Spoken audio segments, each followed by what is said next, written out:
They say the ones who hurt you most are the ones you trust the deepest. But no one warns you what it feels like when betrayal comes from both your heart and your home. Sometimes it takes one shattering moment to see clearly what you've been refusing to admit all along.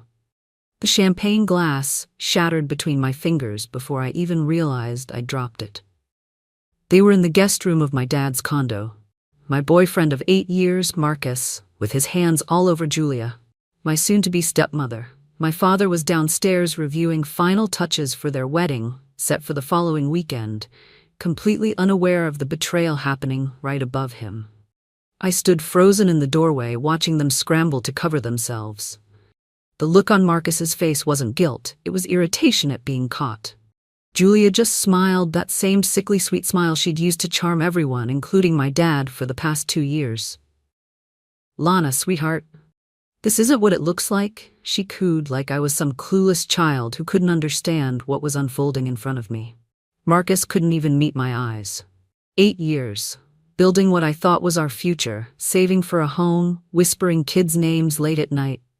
And this is how it ended?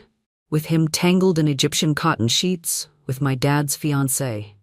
I didn't scream. I didn't throw anything. I simply turned around and shut the door behind me. The sound echoed through my bones like a final heartbeat.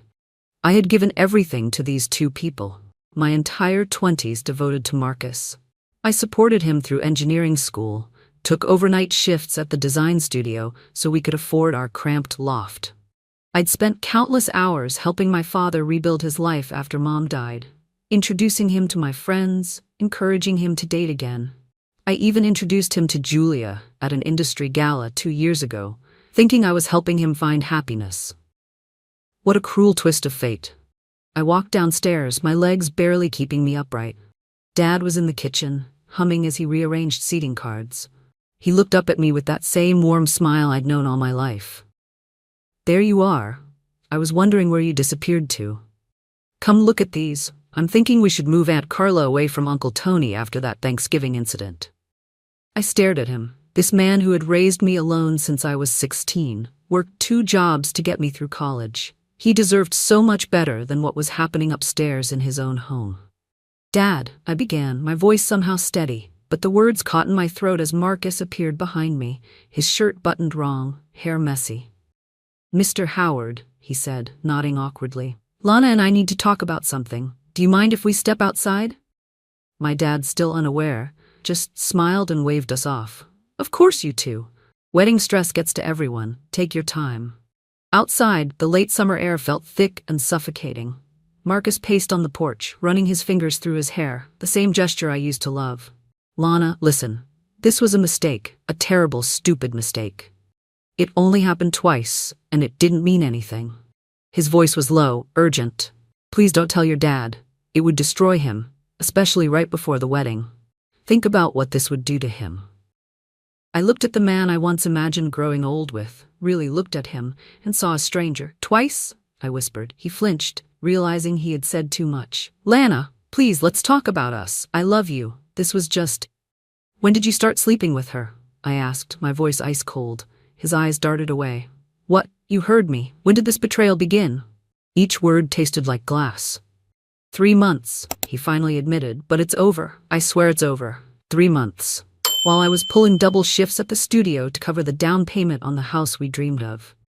While I was planning our future, he was sleeping with my father's fiancée." Julia appeared in the doorway, not a strand of hair out of place. She had the nerve to touch my shoulder as she passed me. "Lana, darling, we should talk woman to woman," she said, her voice dripping with fake sweetness. "These things happen in families. Sometimes we can work through this, discreetly." I stepped back from her touch like it burned me. "Discreetly? For whose benefit, Julia?" She lowered her voice. "For your father's, of course. He's been so happy these past 2 years, happier than I've ever seen him. Would you really take that away from him? Over a little indiscretion?" A wave of cold disbelief hit me. A little indiscretion. As if this calculated deception was no more serious than forgetting a dinner reservation. My stomach tightened. I wanted to scream, but my voice only came out sharper, quieter. That's what she called shattering 2 relationships, 2 fams at once. It hit me then. They didn't care about the pain they caused. They only cared about the wedding, about getting caught, about how it all looked. I stared at her, finally seeing Julia for who she was, not the charming, graceful woman she pretended to be, but a manipulator cloaked in designer perfume. And me? I was just a pawn she'd tolerated because it made her look good to my father. The realization stung more than I expected. My father appeared at the doorway, puzzled by the tension on the porch. "Everything okay out here?" Julia changed instantly. Her face softened as she turned to him. "Just wedding jitters, honey. Lana's helping me go over some last-minute details." The ease with which she lied, the way my father believed her without hesitation. It made my stomach turn. 8 years with Marcus, supporting him through engineering school, cheering every dream. 2 years helping my father build a new life with Julia, hosting her engagement party, helping them find a new place together. I felt invisible, disposable. Just a supporting character in their stories, cast aside the moment I became inconvenient. Actually, I found myself saying, "I'm not feeling well, I should go home." My father's face fell. "But we haven't finished the seating chart, and your speech for the reception?" My speech. The maid of honor speech I'd spent weeks perfecting for my dad and his future wife. "I'll email it to you," I managed. "I just need some air." As I walked to my car, Marcus followed and grabbed my arm. "Lana, please, don't do anything rash. Let's talk about this tomorrow, when you've calmed down." I looked at his hand on my arm, then up at his face. This man who thought he knew me so well, yet clearly didn't know me at all. "I gave you everything," I whispered, "and you gave me away like I was nothing." The week leading up to the wedding passed in a haze of missed calls. Marcus, my dad. Julia sent just one text. "I hope you'll be discreet about this unfortunate situation. Your father deserves his happiness." I hurled my phone against the wall after reading it. My apartment felt like a museum of my life with Marcus. 8 years of memories stared back at me. Photos from our first trip, the engineering school graduation where I stood beside him, the silly ceramic frog he'd won for me at a street fair. I packed everything into boxes. My hands moved automatically, while my mind replayed every moment, trying to spot the signs I had missed. Had they been there? The late-night project meetings that suddenly had to be in person. The way Julia always asked about his schedule at family dinners. The texts he'd begun hiding from me. I'd been so blind, so trusting. My best friend Tessa came over with wine and sat with me in the middle of it all. "I can't believe this," she said, refilling my glass. "Marcus with Julia? It doesn't make sense." Apparently it made perfect sense to them. "For 3 months, I replied, my voice hollow. "And you haven't told your dad?" Tessa asked. I shook my head. "How could I? The wedding's in 3 days. He's so happy, Tessa. You've seen him. He's like a different person since he met her." "A different person being deceived by the woman he loves," Tessa pointed out gently. "He deserves to know." "And who's supposed to tell him? Me? The daughter who introduced them? Who encouraged this whole relationship?" My voice cracked. "I can't be the one to break his heart." Tessa squeezed my hand. "This isn't your fault, Lana." But it felt like it was. I had brought Julia into our lives. I had trusted Marcus with my heart, my future, my family. I'd built a house of cards, and now I was watching it collapse. And the worst part? I'd had doubts. Tiny ones. Julia's two sweet smiles, the way she always seemed to know Marcus's schedule better than she should. I remembered brushing off a strange comment she once made. "Marcus has such a strong presence in a room," said with a kind of intimacy that didn't belong at a family dinner. I laughed it off. I told myself I was being paranoid, that I was just tired, that Julia was good for Dad, and I shouldn't ruin that. Now every time I replay those moments, I feel a cold wave of shame. I had seen the smoke, but I chose to look away before the fire. My phone buzzed. A message from my dad. "Haven't heard from you, sweetheart. Julia says you're not feeling well. Can I bring you anything?" Even now, he was thinking of me. Even now, Julia was spinning her lies. The rehearsal dinner was the next night. As maid of honor, skipping it would raise questions, but attending would be unbearable. Still, I had to go. For him. If nothing else. I arrived at the restaurant looking composed on the outside, though inside I was hollow. My dad wrapped me in a warm hug. "There's my girl," he said, eyes crinkling with genuine joy. "Feeling better?" "Much. I lied, avoiding Julia's calculating gaze just over his shoulder. Marcus was there too, standing as one of my father's groomsmen, a role offered as a welcome into the family we had all assumed he would one day join officially. He tried approaching me during cocktails. I turned away, each time. At dinner, I sat in silence as my father gave a beautiful toast to Julia, how she had brought light back into his life after years of darkness following Mom's death. Julia, in turn, played the doting fiancé perfectly, dabbing at non-existent tears as he spoke. And to my Lana, my father continued, turning to me with heartfelt eyes. Thank you for bringing this amazing woman into my life. Your blessing means everything to us both. The table erupted in applause. I smiled, mechanically, feeling the weight of Julia's smug gaze and Marcus's silent pleas. After dinner, Marcus cornered me by the restrooms. Lana, please talk to me. It's been a week. We need to figure this out. I stared at him. This man I once believed I'd grow old with. Figure what out exactly? How to move forward in a relationship after you slept with my stepmother. Or maybe how to pretend everything's normal at family holidays. I made a terrible mistake, he whispered. But I love you. 8 years, Lana. That can't just disappear. It didn't just disappear, Marcus. You destroyed it, piece by piece, for 3 months. His face darkened. And you're perfect. You've been so absent this past year, always at the studio, always too tired to talk or go out. What was I supposed to do? I stepped back, as if his words physically struck me. So now it's my fault? I was working those extra shifts to save for the house we were planning to buy. I didn't say it was your fault, he replied.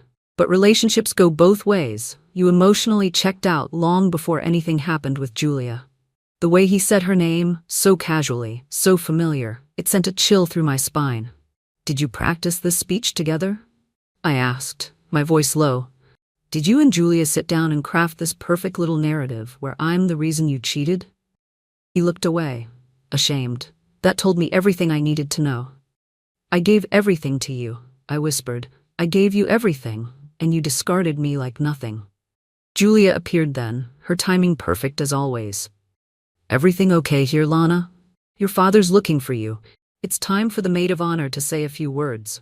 Her confidence was staggering, as if nothing had happened, as if she hadn't shattered my world, as if we were still some kind of happy family.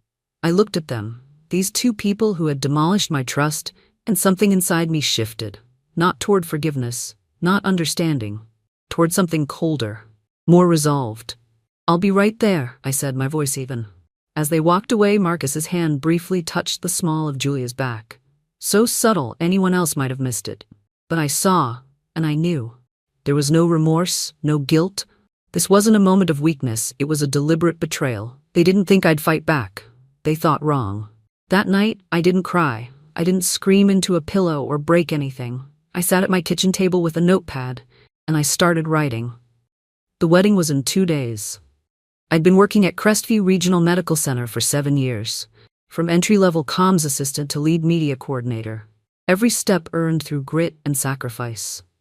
In that time, I'd built strong ties from janitors to executive leadership. People trusted me. People talked, including the hospital administrator who had processed a harassment complaint against Dr. Marcus Bennett 6 months ago. One that was quietly settled, buried. The complaint came from a junior media staffer, Hannah Lowe, whom I had mentored during her internship. We lost touch when she abruptly transferred to pediatrics. Now I knew why. I texted Hannah close to midnight. I need to talk. It's about Marcus. I know what happened. She responded instantly. Your place or mine? 2 hours later, Hannah sat across from me, her face flickering between relief and fear as she confirmed what I'd suspected. Marcus had pursued her relentlessly, used his seniority and charm to manipulate her, making vague promises about her career, about a future together. When she finally refused him, he retaliated. Bad evaluations, chaotic schedules, professional isolation. I filed the complaint because I couldn't take it anymore, she explained, tears forming. Then the hospital offered a settlement and an NDA. I needed the money for my mom's treatment, so I signed. The transfer to PEDS was part of the deal to keep us apart. She looked down at her hands. I always wondered if I should tell you, but he made it seem like it was all a misunderstanding. I was scared you wouldn't believe me. I reached over and held her hand. I believe you, Hannah, and you're not the only one. I told her everything. Julia, the betrayal, the wedding. When I finished, the fear in her eyes had vanished. It was replaced by something sharper. "What are you going to do?" she asked. "I don't know yet," I said, "but I'm done staying quiet." The next morning, I called in sick and drove to my dad's house. I knew he'd be out meeting with the caterer. Julia answered the door with her usual polished facade, irritation flickering before a rehearsed smile appeared. "Lana, what a surprise. Your father's not here." "I know," I said, stepping past her into the foyer. "I came to see you." Her smile wavered. "Oh, about what?" "I'm not going to tell my father about you and Marcus," I said, watching the tension melt off her face. "At least, not before the wedding." She visibly relaxed. "I'm glad you're being sensible about this. These things happen. Telling your father would only hurt him unnecessarily." "These things happen," I repeated, nodding thoughtfully, like the sexual harassment complaint against Marcus at the hospital. Did that just happen too? The color drained from Julia's face. "I don't know what you're talking about." "Don't you?" I said. "Because according to internal reports, you were part of the administrative team that handled the settlement. That's how you met Marcus, isn't it? Not through me and Dad at all." She recovered quickly, her expression hardening. "That's confidential information. Lana, accessing those records could cost you your job." "Probably," I agreed, "but I didn't access any records." People talk, Julia, especially when they begin to recognize patterns of predatory behavior. She moved to the bar cart and poured herself a drink, her hands trembling. "What do you want from me?" The question hung in the air, not desperate, but hollow, like someone who already knew they'd lost control. Her knuckles were white around the glass, her jaw twitching despite the practiced calm in her voice. For the first time since this started, I saw real fear in her eyes, not just fear of me, but fear of exposure, fear of consequence. "Nothing," I said simply. "I just wanted you to know that I know, and that I'm watching, that's all." As I turned to leave, she called after me. "He loves me, you know, Marcus, not you, me. He's been unhappy for years."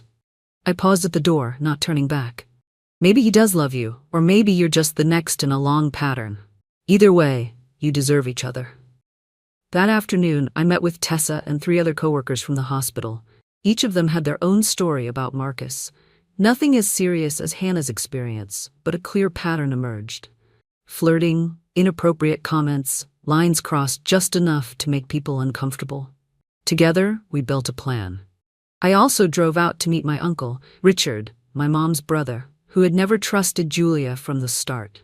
He ran a high-end private security firm and had access to resources I needed. "Your father won't want to hear this," he warned after I laid everything out. "He's completely besotted with that woman." "I know," I said. "That's why I need proof." Uncle Richard made a few calls. By that evening, he'd compiled a dossier on Julia James that would make any sane father reconsider giving her his name and half his estate. The night before the wedding, I sat in my apartment staring at the maid of honor speech I'd originally written. It had been filled with warm wishes, heartfelt stories, and a genuine welcome into our family. I deleted the file and opened a blank page. A text came in from Marcus. "Can we talk before tomorrow?" "Please." Another from Dad. "Excited to see you tomorrow, sweetheart. Your speech will be the highlight of the reception."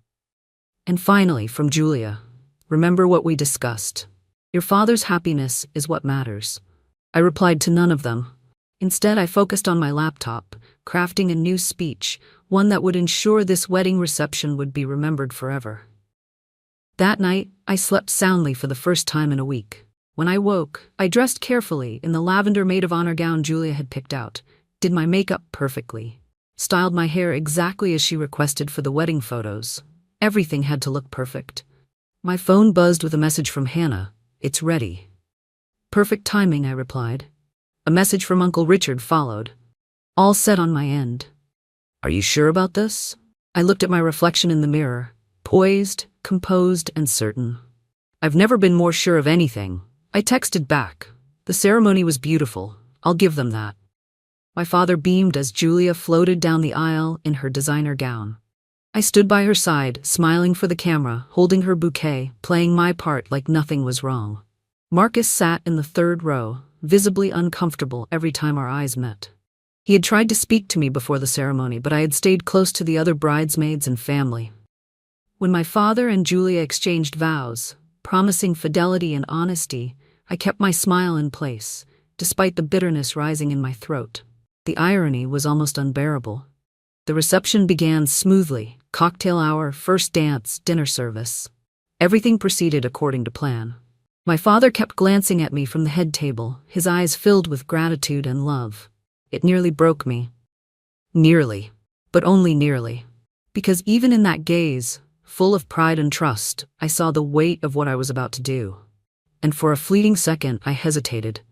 My heart clenched at the thought of taking away his joy, this moment he had waited so long for. But then I looked at Julia, smiling like nothing had happened, sitting beside him like she belonged there, and I remembered why I was doing this. Truth had to matter more than comfort. I steadied myself. Then came the time for the speeches. The best man went first, sharing the usual jokes and warm wishes. The guests laughed, applauded. Then the DJ spoke up. And now, the maid of honor, daughter of the groom, Lana Howard. The room quieted as I stepped forward, champagne glass in hand. My father beamed at me. Julia's smile was tight, her eyes silently warning me. Marcus looked pale, like he might be sick. For those who don't know me, I'm Lana, Richard's daughter, I began, my voice clear, unwavering. First, I'd like to congratulate my father and his new bride on this beautiful day. I raised my glass. Everyone followed. I took a sip, then continued. When my dad asked me to stand by his side as his best woman today, I was deeply honored. There's no one in this world I love more than him. After Mom died, it was just us. He worked tirelessly to give me everything I needed. He taught me what it means to be strong, to be honest, to have character. My father's eyes shimmered with tears. I looked away briefly to keep my voice steady. That's why what I have to say next is so difficult. A ripple moved through the guests. Julia stiffened in her seat. My father leaned in slightly. Marcus gripped his chair. You see, my father raised me to believe that honesty comes before comfort. That protecting the people we love means telling the truth, even when it hurts. I paused, letting the silence press down on the room, especially when it hurts. I gave a small nod to Tessa at the back. She pressed a key on her laptop. The large projector screen, until now showing a happy photo montage, switched suddenly. Text messages appeared. Exchanges between Marcus and Julia, dating back 8 months, not 3. Explicit messages. Plans to meet. Conversations about me. About my father, gasps echoed. These messages, I said, still calm, are between my boyfriend of 8 years, Marcus Bennett, and the bride, Julia James. They told me their affair began 3 months ago, the night I caught them, but it started long before that, just after their engagement. My father had turned white. Julia leaned in, whispering furiously in his ear. Marcus had half risen from his seat, frozen. But this betrayal, I continued, goes even deeper. The screen changed again. This time, hospital documents appeared. Sanitized versions of the harassment complaint filed against Marcus. Key phrases and dates were highlighted. Some of you may recognize this, a harassment settlement from Crestview Regional Medical Center, where Marcus and I work. What you may not know, I continued, is that Julia, then part of the hospital's legal advisory board, helped bury this complaint. That's how they actually met. Not through me and my father, as we were all told. The whispers swelled louder. At the back of the room, Uncle Richard stood with arms crossed, nodding. Dad, I said, turning to face my father directly. His expression was one of devastation. I'm so sorry to do this here, in this way, but I couldn't let you marry someone who's been lying to you from the very beginning. The screen changed one final time. Financial records. Large transfers from my father's accounts to unlisted entities. Transactions authorized by Julia, thanks to the power of attorney he'd granted her just a few months ago. And finally, I said, my voice steady, these financial records show unusual activity in your accounts over the past 6 months. Uncle Richard helped me trace them. They lead to offshore accounts under Julia's maiden name. Chaos erupted. Julia jumped to her feet, knocking over her champagne flute. These are lies. She's fabricating all of this because she's jealous. Richard, don't listen to her. My father sat frozen, staring at the screen, then at Julia, then at me. Marcus was making his way toward me, his face twisted in fury. What have you done? He hissed. You've ruined everything. No, Marcus, I replied, calm. You did that when you betrayed everyone who trusted you. Security guards, provided by Uncle Richard, appeared at Marcus's side, gently but firmly guiding him away as he continued to shout. The final slide appeared on the projector. A photo of Hannah in her hospital scrubs, standing alongside 3 other women from different departments, all looking directly into the camera. A simple caption below read, "We believe victims. We break silence." I'm not the only one Marcus has hurt, I said, raising my voice above the hum of stunned murmurs. I'm just the one who finally decided to speak up. Julia was now frantically collecting her things, attempting to leave. But 2 uniformed officers had entered the reception hall. Uncle Richard had been thorough. The financial evidence was enough for preliminary charges of fraud and embezzlement. I turned to my father. He looked devastated. Dad, I'm so sorry. I only found out last week. I didn't know how to tell you. As guests whispered and stared, as Julia argued with the officers, and Marcus was escorted from the venue, my father slowly stood. The room quieted as he raised his hand. My daughter, he said, voice cracking, has always had more courage than I ever did. He turned to Julia. Is it true? All of it? Julia's expression shifted. The mask she'd worn for 2 years finally crumbled. You were an easy target, Richard. Lonely, wealthy, desperate for love. Her voice dripped venom. Don't blame me for taking an opportunity when I saw it. Her words hit like a slap. My father staggered slightly but straightened himself. Officers, he said, voice low, please do what you need to do. As they read her rights and let her out, my father looked at me. Across toppled chairs, overturned glasses, a reception in ruins. For a terrifying second, I thought I'd lost him. But then he walked to me slowly and wrapped his arms around me. Thank you, he whispered into my hair, for being braver than I ever could be. 6 months have passed since the wedding that never was. 6 months of healing, of rebuilding, of learning new rhythms. My father spent the first month at his cabin in the mountains, alone, processing. I called daily, worried. Uncle Richard reminded me, grief takes time. And this was grief, the loss of a future he had once believed in. Marcus tried everything, calls, texts, showing up at my apartment, sending messages through friends. Eventually I filed a restraining order. He took a position at a hospital across the country. I heard through hospital gossip that 3 more women came forward after the reception incident. Marcus's medical license is now under formal review. Julia took a plea deal on the fraud charges. She'll serve 18 months in a minimum security facility, followed by probation. Most of the money she stole from my father was recovered, though the legal fees were steep. As for me, I sold the apartment full of memories and moved into a small house with a garden. Hannah Lowe and I have become close friends. We even started a support group at the hospital for healthcare workers who've experienced harassment or discrimination. The administration, eager to stay ahead of any more scandals, has been surprisingly supportive. Each meeting of the group reminds me that pain can be transformed into something meaningful, that scars can be stitched into strength when we face them together. There's power in solidarity, in no longer feeling like you're carrying the weight of silence alone. Tonight, my father is coming over for dinner. It's our new ritual, Friday night dinners, just the 2 of us. Sometimes we talk about what happened, sometimes we don't. The pain is still there, but it's softened at the edges. I should have seen it, he said once, staring into his wine glass. All the signs were there. We both missed them, I replied. We believed what we wanted to believe. That's the hardest part, how easily we blind ourselves to betrayal when the truth is too painful to face. How we make excuses for the people we love. How we rebuild reality around hope instead of seeing what's actually in front of us. Last week, I ran into one of Marcus's former colleagues at a medical conference. He told me Marcus is engaged again to a surgical resident at his new hospital. I waited for some flicker of emotion, anger, sadness, bitterness, but none came. Just a quiet resignation. I felt nothing, only pity. For her, for him, for the cycle that would probably repeat itself. The doorbell rings. My father stands there with his usual offering, dessert from the bakery near his place. He's had a haircut, bought a new sweater, small steps, toward a new chapter. We sit on my little patio, watching the sun dip below the horizon. Comfortable silence wrapped around bits of conversation.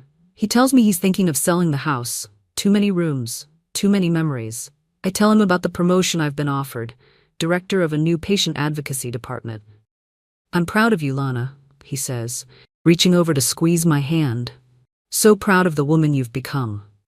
"Even though I ruined your wedding?" I joke, half serious. He looks at me. "You saved me from something far worse than a broken wedding. You were willing to risk everything to protect me. That's love." As night falls, we head inside. My father helps me clear the dishes, moving around my kitchen like he's always belonged there. There's comfort in routine, in knowing that while everything changed, the most important thing remained: the bond between us. Stronger now, for having been tested. At the door, before leaving, he pauses. "Your mother would be proud too. She always said you had her backbone." After he leaves, I sit quietly in my garden for a while, thinking about backbones. About breaking points. About the courage it takes to shatter a beautiful illusion when the truth demands to be heard. I gave everything to people who treated me like I was nothing. But in losing what I thought I wanted, I found what I truly needed. My voice, cutting through lies like a blade through silk. Dear friends, sometimes the sharpest betrayals carve out the clearest truths. Lana's story reminds us that no matter how tightly we cling to the illusion of love, comfort, or stability, if it is built on lies, it must fall. What hurts most is not just the betrayal itself, but the role we played in enabling it, how we ignored the signs, silenced our intuition, and justified the unjustifiable. But here's the stoic truth. We cannot control what others do to us. We can only control how we rise from it. Lana did not choose the betrayal, but she chose to confront it. She chose truth over comfort, integrity over approval. She chose to protect someone she loved, even at the cost of her own peace. That's courage in its purest form, not loud, not flashy, but steady, unwavering, deeply human. We all reach moments when we're forced to decide.